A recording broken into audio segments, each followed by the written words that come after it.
Hallelujah. Hallelujah. Praise the Lord. ಕರ್ತನ ಪರಿಶುದ್ಧ ನಾಮಕ್ಕೆ ಸ್ತೋತ್ರವಾಗಲಿ. Day 6 of our fasting prayer. ಇದು ನಮ್ಮ ಉಪವಾಸ ಪ್ರಾರ್ಥನೆಯ 6ನೇ ದಿವಸ ಆಗಿದೆ. We are beginning now with this subject, that is, I shall be favored in the name of Jesus. ನಾವು ಯೇಸುವಿನ ನಾಮದಲ್ಲಿ ದಯೆಯನ್ನ ಹೊಂದುತ್ತೇವೆ ಎನ್ನುವಂತ ವಿಚಾರವಾಗಿ ನಾವು ಧ್ಯಾನ ಮಾಡ್ತಾ So ಇದ್ದೇವೆ. today we are going to see some of the biblical examples of those that enjoyed God's favor. ಇವತ್ತಿನ ದಿವಸ ದೇವರ ಸನ್ನಿಧಿಯಲ್ಲಿ ದೇವರ ಮುಖಾಂತರವಾಗಿ ದಯೆಯನ್ನ ಹೊಂದಿದಂತ ಕೆಲವು ಸತ್ಯವೇದದಲ್ಲಿರುವಂತಹ ಭಕ್ತರ ವಿಚಾರವಾಗಿ ನಾವು ಧ್ಯಾನ ಮಾಡಲಿದ್ದೇವೆ. The first example from the Bible, ಮೊದಲನೆಯ ಒಂದು ಉದಾಹರಣೆ ಸತ್ಯವೇದದಿಂದ ನಾವು ತೆಗೆದುಕೊಂಡದ್ದು Lord Jesus Christ. ಅದು ಕರ್ತನಾದ ಯೇಸುವಿನ ನಾವು ನೋಡ್ತಾ If ಇದ್ದೇವೆ. you read Luke chapter 2 verse number 52, ಲೂಕನ ಸುವಾರ್ತೆ 2ನೇ ಅಧ್ಯಾಯ 52ನೇ ವಚನವನ್ನು ಓದುವುದಾದರೆ see the word says, ದೇವರ ವಾಕ್ಯ ಈ ರೀತಿಯಲ್ಲಿ ಹೇಳ್ತಾ ಇದೆ. and Jesus increased in wisdom and stature and in favor with God and men. ಯೇಸು ಜ್ಞಾನದಲ್ಲಿಯೂ ದೇಹಬಲದಲ್ಲಿಯೂ ವೃದ್ಧಿಯಾಗುತ್ತಾ ಬಂದನು. ಇದಲ್ಲದೆ ದೇವರ ಮತ್ತು ಮನುಷ್ಯರ ದಯೆಯು ಆತನ ಮೇಲೆ ಹೆಚ್ಚಾಗುತ್ತಾ ಬಂತು. Amen. You know, the word says, ದೇವರ ವಾಕ್ಯ ಈ ರೀತಿಯಲ್ಲಿ ಹೇಳ್ತಾ ಇದೆ. the faith, when the favor of God increase, ಯಾವಾಗ ದೇವರ ದಯೆ ಹೆಚ್ಚಾಗುತ್ತದೋ the wisdom will increase. ಜ್ಞಾನ ಕೂಡ ಹೆಚ್ಚಾಗುತ್ತದೆ. You will increase in your stature. ನಿಮ್ಮ ಒಂದು ಬಲದಲ್ಲಿಯೂ ಕೂಡ ನೀವು ಹೆಚ್ಚಾಗುತ್ತೀರಿ. That means you will enjoy good health in your body. ಅದರ ಅರ್ಥ ಏನಂದ್ರೆ ನಿಮ್ಮ ಶರೀರದಲ್ಲಿ ಒಳ್ಳೆಯ ಆರೋಗ್ಯವನ್ನು ನೀವು ಅನುಭವಿಸುತ್ತೀರಿ. Hallelujah.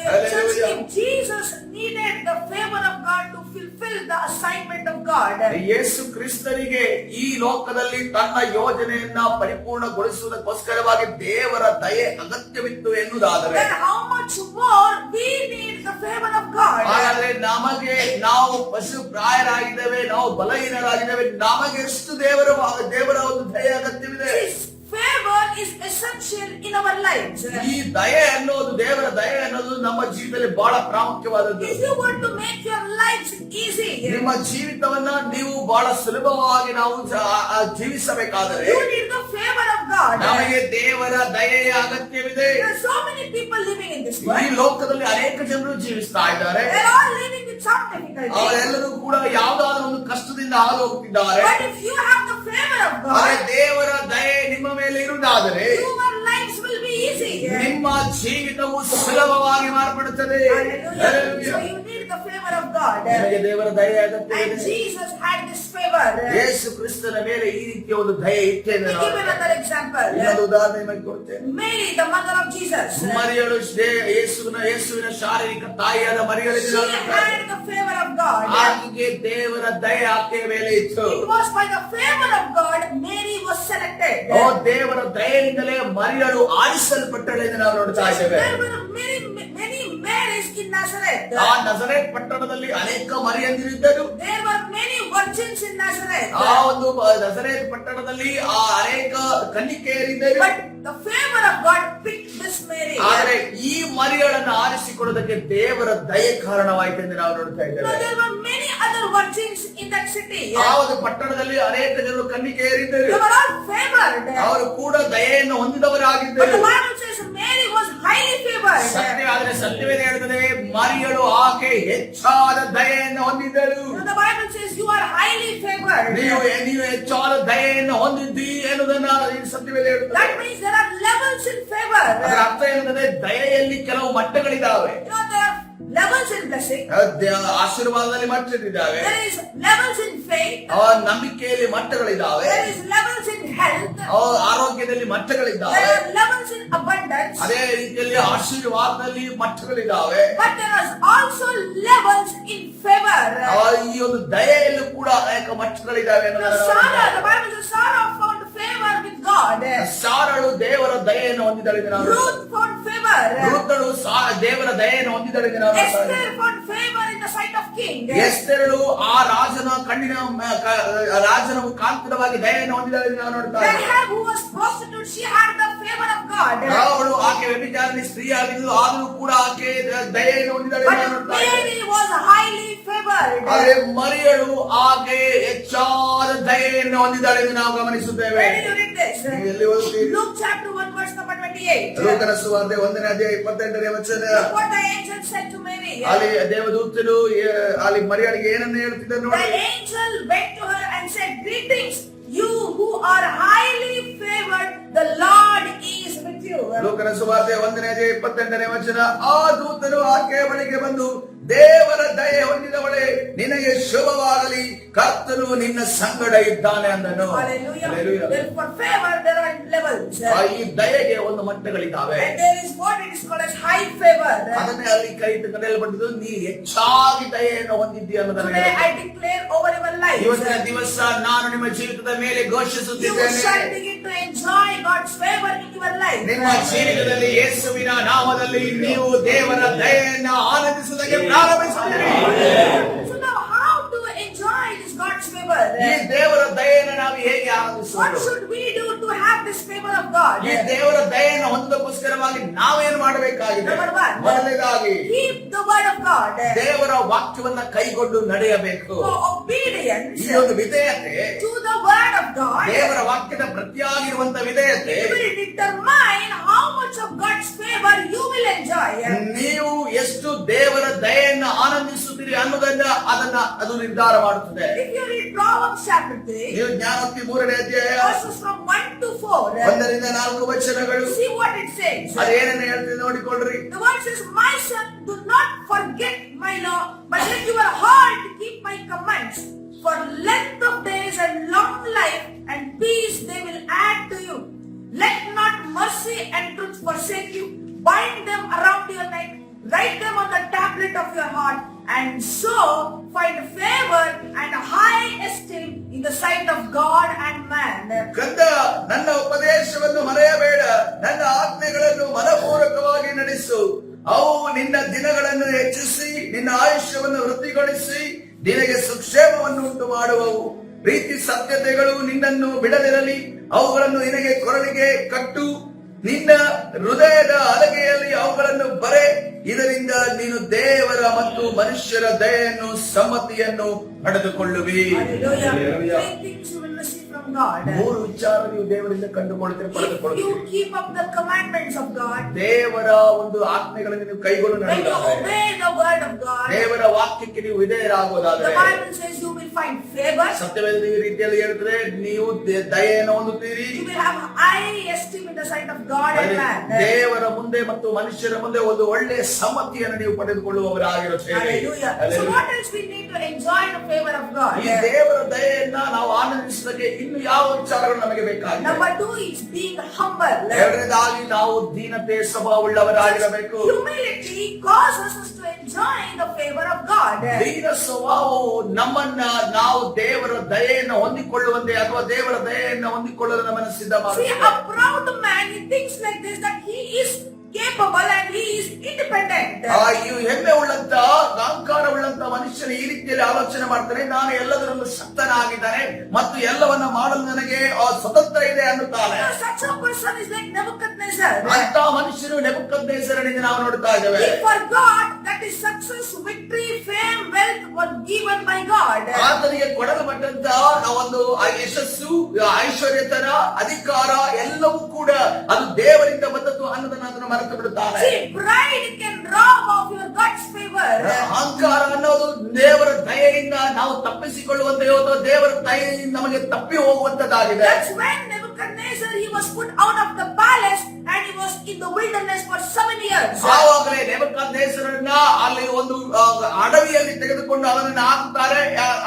ಯಾವುದರ ನಿಮಿತ್ತ ದಯೆಯನ್ನ ಕಳೆದುಕೊಂಡಿದ್ದಾರೆ ನಿಮಿತ್ತವಾಗಿ For ನಾವು ನೋಡ್ತಾ 7 ಇದ್ದೇವೆ. years he was in the wilderness. 7 ವರ್ಷಗಳ ಕಾಲ ಆತನು ಅಡವಿಯಲ್ಲಿ ಇದ್ದನ್ನು ಗಮನಿಸುತ್ತೇವೆ. This is the life when a man loses the favor of God. ಒಬ್ಬ ಮನುಷ್ಯನು ದೇವರ ದಯೆಯನ್ನು ಕಳೆದುಕೊಂಡಾಗ ಆಗುವಂತ ಕಾರ್ಯ ಇದಾಗಿದೆ. This is the result of a man's pride. ಒಬ್ಬ ಮನುಷ್ಯನ ಅಹಂಕಾರದ ಒಂದು ಪ್ರತ್ಯುತ್ತರ ಅಥವಾ ರಿಸಲ್ಟ್ ಇದಾಗಿದೆ. But if you can be humble before God, ಒಂದು ವೇಳೆ ದೇವರ ಮುಂದೆ ನಮ್ಮನ್ನು ನಾವು you ತಗ್ಗಿಸಿಕೊಳ್ಳುವುದಾದರೆ will be favored by God. ಈ ದೇವರಿಂದ ದಯೆಯನ್ನು ಹೊಂದುವವರಾಗಿರ್ತೀರಿ. Proverbs chapter 3 verse number 24. ಜ್ಞಾನೋಕ್ತಿ 3ನೇ ಅಧ್ಯಾಯ 24ನೇ ವಚನವನ್ನು See, the ಓದುವಾಗ word says, when you are humble, when you lie down, you will not be afraid. Yes, you will lie down and your sleep will be sweet. ನೀವು ದಯೆಯನ್ನು ಹೊಂದಿದವರಾಗಿರುವಾಗ ನೀನು ಮಲಗುವಾಗ ಹೆದರಿಕೆ ಇರುವುದಿಲ್ಲ, ಮಲಗಿದ ಮೇಲೆ ಸುಖವಾಗಿ ನಿದ್ರೆ ಮಾಡುವೆ. Hallelujah. So the third thing. ಮೂರನೇ ವಿಚಾರ, So how to enjoy the favor of God? ದೇವರ ದಯೆಯನ್ನು ಯಾವ ರೀತಿಯಲ್ಲಿ ಆನಂದಿಸೋದು? You need to be good to others. ನಾವು ಇನ್ನೊಬ್ಬರಿಗೆ ಒಳ್ಳೆಯವರಾಗಿರಬೇಕು. So your kindness must not be limited you like. ನಿಮಗೆ ಯಾರು ಇಷ್ಟ ಇದೆಯೋ ಅವರಿಗೆ ಮಾತ್ರವೇ ನೀವು ಕರುಣೆ ತೋರಿಸುವವರಾಗಿರಬಾರದು. Not those who are good only to you. ನಿಮಗೆ ಯಾವಾಗಲೂ ಒಳ್ಳೆಯ ರೀತಿಯಲ್ಲಿ ನಡೆದುಕೊಳ್ಳುವವರಿಗೆ ಮಾತ್ರ ನೀವು ಕರುಣೆ You should be ತೋರಿಸುವವರಾಗಿರಬಾರದು. like your heavenly Father and unconditionally love others. ನಿಮ್ಮ ಪರಲೋಕದ ತಂದೆಯ ರೀತಿಯಲ್ಲಿ ನೀವಿರಬೇಕು. ಯಾವುದೇ ನಿಯಮ ಇಲ್ಲದೆ ಯಾವುದೇ ವಿಚಾರಗಳಿದೆ ನೀವು ಇನ್ನೊಬ್ಬರನ್ನ I ಪ್ರೀತಿಸಬೇಕು. want to read for you the word from Matthew chapter 5 verse number 43 to 48. ನಾನು ನಿಮಗೋಸ್ಕರ ಮತ್ತಾಯನ ಸುವಾರ್ತೆ 5ನೇ ಅಧ್ಯಾಯ 43ರಿಂದ 48 ವಚನಗಳನ್ನು ನಾನು ಓದ್ತಾ ಇದ್ದೇನೆ. These are the words of Jesus Christ. ಇದು ಯೇಸು ಕ್ರಿಸ್ತನ ಬಾಯಿಯ ಮುಖಾಂತರ ಬಂದಿರುವಂತಹ ಮಾತುಗಳಾಗಿದ್ದಾವೆ. Look what he says. ಅದನ್ನ ಏನನ್ನ ಹೇಳ್ತಾರೆ ನೋಡ್ರಿ. You have heard that it was said, you shall love your neighbor and hate your enemy. ನಿನ್ನ ನೆರೆಯವರನ್ನು ಪ್ರೀತಿಸಿ ನಿನ್ನ ವೈರಿಯನ್ನು ಹಗೆ ಮಾಡಬೇಕೆಂದು ಹೇಳಿಯದೆ ಎಂಬುದಾಗಿ ಕೇಳಿದಿರಷ್ಟೇ. But I say to you, love your enemies, bless those who curse you, do good to those who hate you, and pray for those who spitefully use you and persecute you. ಆದರೆ ನಾನು ನಿಮಗೆ ಹೇಳುವುದೇನೆಂದರೆ ನಿಮ್ಮ ವೈರಿಗಳನ್ನು ಪ್ರೀತಿಸಿರಿ, ನಿಮ್ಮನ್ನು ಹಿಂಸೆ ಪಡಿಸುವವರಿಗೋಸ್ಕರ ದೇವರನ್ನು ಪ್ರಾರ್ಥಿಸಿರಿ. 45 verse number 45, that you may be the sons of your Father in heaven, for he makes his sun rise on the evil and on the good, and sends rain on the just and on the unjust. ಹೀಗೆ ಮಾಡಿದರೆ ನೀವು ಪರಲೋಕದಲ್ಲಿರುವ ನಿಮ್ಮ ತಂದೆಗೆ ಮಕ್ಕಳಾಗುವಿರಿ. ಆತನು ಕೆಟ್ಟವರ ಮೇಲೆಯೂ ಒಳ್ಳೆಯವರ ಮೇಲೆಯೂ ತನ್ನ ಸೂರ್ಯನು ಮೂಡುವಂತೆ ಮಾಡುತ್ತಾನೆ, ನೀತಿವಂತರ ಮೇಲೆಯೂ ಅನೀತಿವಂತರ ಮೇಲೆಯೂ ಮಳೆ ಸುರಿಸುತ್ತಾನೆ. For if you love those who love you, what reward have you? Do not even the tax collectors do the same? ನಿಮಗೆ ಪ್ರೀತಿ ತೋರಿಸುವವರನ್ನೇ ನೀವು ಪ್ರೀತಿಸಿದರೆ ಫಲವೇನು?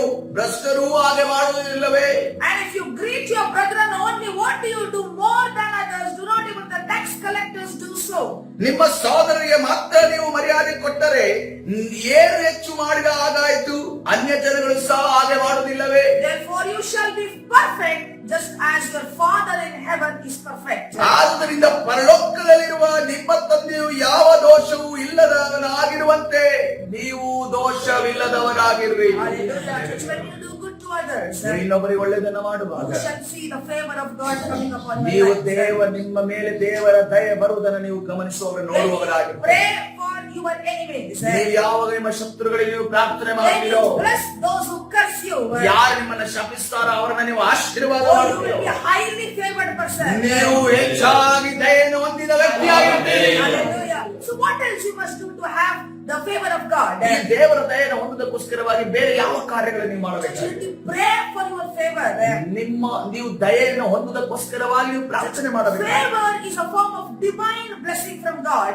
ದಯೆ ಅನ್ನುವುದು ದೇವರಿಂದ ನಮಗೆ ದೊರಕುವ ದೈವಿಕವಾದ ಒಂದು ಆಶೀರ್ವಾದ. So you can ask for favor for any situation in your life. ನಿಮ್ಮ ಜೀವನದಲ್ಲಿ ಯಾವುದೇ ಪರಿಸ್ಥಿತಿ ಇರಲಿ, ನೀವು ದೇವರ ದಯೆಗೋಸ್ಕರ ನೀವು ಪ್ರಾರ್ಥನೆ ಮಾಡಬೇಕು. God is willing to give his favor. ದೇವರು ಆತನ ದಯೆಯನ್ನು ಕೊಡುವುದಕ್ಕೆ ಆತನು ಸಿದ್ಧನಿದ್ದಾನೆ. Hallelujah. Hallelujah. Today we learn 4 things. ಈ ಸಮಯದಲ್ಲಿ ನಾಲ್ಕು ವಿಚಾರವನ್ನು ನಾವು So ಕಲಿತುಕೊಳ್ಳೋಣ. how to enjoy the favor of God? ದೇವರ ದಯೆಯನ್ನು ಯಾವ ರೀತಿಯಲ್ಲಿ ಆನಂದಿಸುವುದು? When you keep the word of God, ನಾವು ದೇವರ ವಾಕ್ಯವನ್ನು ಕೈಗೊಂಡು you will ನಡೆಯುವಾಗ have the favor of God. ದೇವರ ದಯೆ ನಮ್ಮ ಮೇಲೆ When ಇರುತ್ತದೆ. you are humble, ನಮ್ಮನ್ನು ತಗ್ಗಿಸಿಕೊಳ್ಳುವಾಗ the favor comes behind you.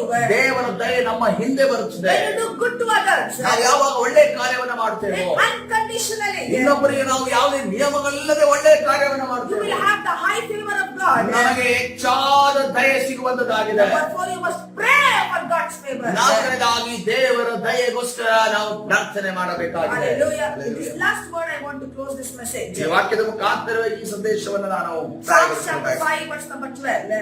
ಆ ಕೀರ್ತನೆ 5ನೇ ಅಧ್ಯಾಯ 12ನೇ ವಚನ. For you, O Lord, will bless the righteous.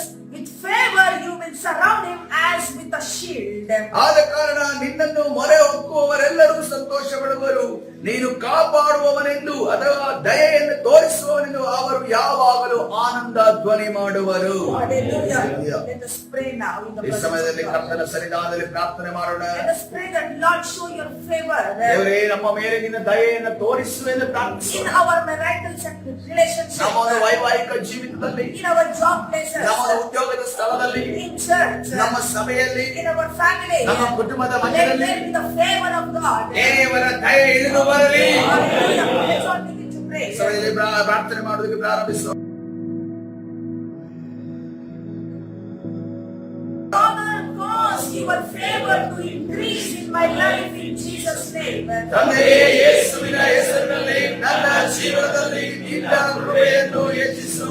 Lord, cause me to be accepted in places where they once rejected me in Jesus' name. ತಂದೆಯೇ, ಯೇಸುವಿನ ಹೆಸರಿನಲ್ಲಿ ನನ್ನನ್ನು ತಿರಸ್ಕರಿಸಿದ ಸ್ಥಳಗಳಲ್ಲಿ ನನ್ನನ್ನು ಸ್ವೀಕರಿಸಲ್ಪಡುವಂತೆ ಮಾಡಿರಿ. I shall be favored this season and this month in Jesus' name. ಈ ಕಾಲದಲ್ಲಿ ಮತ್ತು ಈ ತಿಂಗಳು ಯೇಸುವಿನ ಹೆಸರಿನಲ್ಲಿ ನನಗೆ ಅನುಗ್ರಹ ದೊರೆಯುವುದಾಗಲಿ. Father, cause men to begin to favor me in Jesus' name. ತಂದೆಯೇ, ಯೇಸುವಿನ ಹೆಸರಿನಲ್ಲಿ ಜನರು ನನಗೆ ದಯ ತೋರಿಸುವಂತೆ ಪ್ರಾರಂಭಿಸುವಂತೆ ಮಾಡು. Father, bless me financially so that I can bless others too. ತಂದೆಯೇ, ನಾನು ಇತರರನ್ನು ಸಹ ಆಶೀರ್ವದಿಸುವಂತೆ ನನ್ನನ್ನು ಆರ್ಥಿಕವಾಗಿ ಆಶೀರ್ವದಿಸು.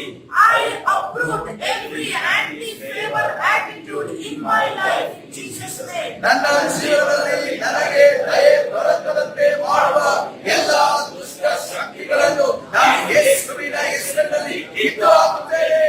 Oh Lord, let your favor rest on my business in Jesus' name. ಓ ಕರ್ತನೇ, ಯೇಸುವಿನ ಹೆಸರಿನಲ್ಲಿ ನನ್ನ ವ್ಯವಹಾರದ ಮೇಲೆ ನಿನ್ನ ಅನುಗ್ರಹ ಇರಲಿ. Father, cause your favor from the north, south, east and west to locate me in Jesus' name. ತಂದೆಯೇ, ಉತ್ತರ, ದಕ್ಷಿಣ, ಪೂರ್ವ ಮತ್ತು ಪಶ್ಚಿಮದಿಂದ ನಿನ್ನ ಅನುಗ್ರಹವು ನನ್ನನ್ನು ಯೇಸುವಿನ ಹೆಸರಿನಲ್ಲಿ ಸ್ಥಾಪಿಸುವಂತೆ ಮಾಡು. I decree that every closed door of blessing, promotion, wealth and opportunity be opened by fire in Jesus' name. ಆಶೀರ್ವಾದ, ಭಕ್ತಿ, ಸಂಪತ್ತು ಮತ್ತು ಆಕಾಶ ಪ್ರತಿಯೊಂದು ಮುಚ್ಚಿದವಾಗಿರಲಿ. ಯೇಸುವಿನ ಹೆಸರಿನಲ್ಲಿ ಬೆಂಕಿಯಿಂದ ತೆರೆಯಲ್ಪಡಬೇಕೆಂದು ನಾನು ಆಜ್ಞಾಪಿಸುತ್ತೇನೆ. I break any evil force that is holding me back from rising in Jesus' name. ಯೇಸುವಿನ ಹೆಸರಿನಲ್ಲಿ ಏಳದಂತೆ ನನ್ನನ್ನು ತಡೆಯುತ್ತಿರುವ ಯಾವುದೇ ದುಷ್ಟ ಶಕ್ತಿಯನ್ನ ಯೇಸುವಿನ ನಾಮದಲ್ಲಿ ಮುರಿಯುತ್ತಾ ಇದ್ದೇನೆ. Lord, use every person and me joining this 21-day fast for your glory in Jesus' name. ಕರ್ತನೇ, ಈ 21 ದಿನಗಳ ಉಪವಾಸಕ್ಕೆ ಸೇರುವ ಪ್ರತಿಯೊಬ್ಬ ವ್ಯಕ್ತಿಯನ್ನು ಮತ್ತು ನನ್ನನ್ನು ಯೇಸುವಿನ ಹೆಸರಿನಲ್ಲಿ ನಿನ್ನ ಮಹಿಮೆಗಾಗಿ ಬಳಸು. Thank you for hearing our prayers, Lord. ನಮ್ಮ ಪ್ರಾರ್ಥನೆಯನ್ನು ಕೇಳಿದಕ್ಕಾಗಿ ಸ್ತೋತ್ರ. In Jesus' name we pray. ಯೇಸುವಿನ ನಾಮದಲ್ಲಿ ತಂದೆಯೇ. Amen. God bless everyone. About to Psalms chapter 5 verse number 12. ಕೀರ್ತನೆ 5ನೇ ಅಧ್ಯಾಯ 12ನೇ ವಚನದ ಪ್ರಕಾರ ದೇವರು ನಿಮ್ಮೆಲ್ಲರನ್ನು ಆಶೀರ್ವದಿಸಲಿ.